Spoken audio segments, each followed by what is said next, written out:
Some people are underestimated. Some are written off, laughed at, dismissed by so-called experts. And some, they turn that laughter into fuel and build an empire so loud the whole world has to listen. This is the true story of one man who walked into Shark Tank with a big dream and walked out with nothing but rejection. No deal, no hope, according to the sharks. But what happened next? That's the part they didn't see coming. Today, we explore how one entrepreneur turned public humiliation into a $100 million brand and left every critic in the dust. In 2012, an entrepreneur named Aaron Krause walked into the Shark Tank studio with nervous energy and a bright, bubbly presence. He was pitching a line of colorful kitchen sponges shaped like smiling faces. He called them Scrub Daddy. It sounded simple, even silly, and the sharks let him know it. "You're selling what?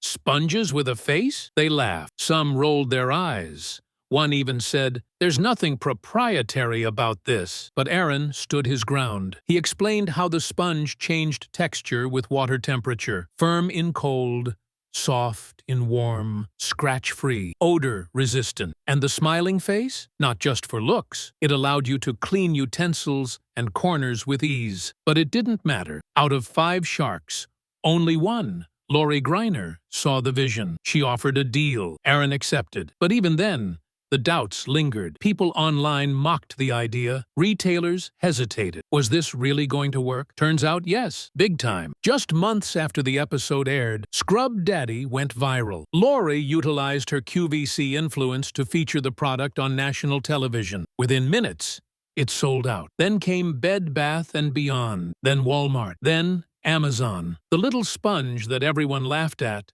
became a household name. And behind it all was Aaron, no longer a man laughed off stage, but the CEO of one of the most successful Shark Tank products in history. By 2020, Scrub Daddy had done over $170 million in sales. How? Because Aaron believed when no one else did. Because he took rejection, not as a stop sign, but as a challenge. Most people would have stopped at the sponge. A hit product, yes, but Aaron wanted a brand, so he expanded. Scrub Mommy, Eraser Daddy, Soap Daddy, fun names, powerful function. He turned cleaning tools into conversation starters, and he did it with strategy. He focused on bright colors that pop on shelves, packaged like toys, cleaned like pros. Social media loved them, moms loved them, and influencers loved them. The product wasn't just useful, it was lovable, and that was the key. Rewatch that Shark Tank pitch, and you'll notice something. Aaron never wavered. He was clear, confident, and smiling, even when they weren't. He had already done the research, already tested the market, already believed in what he was holding. The sharks didn't reject the product. They rejected the possibility. But possibility belongs to those who refuse to quit. Aaron didn't crumble. He pivoted. He learned. He used the spotlight, even a critical one, as a launchpad. Aaron's story teaches more than resilience.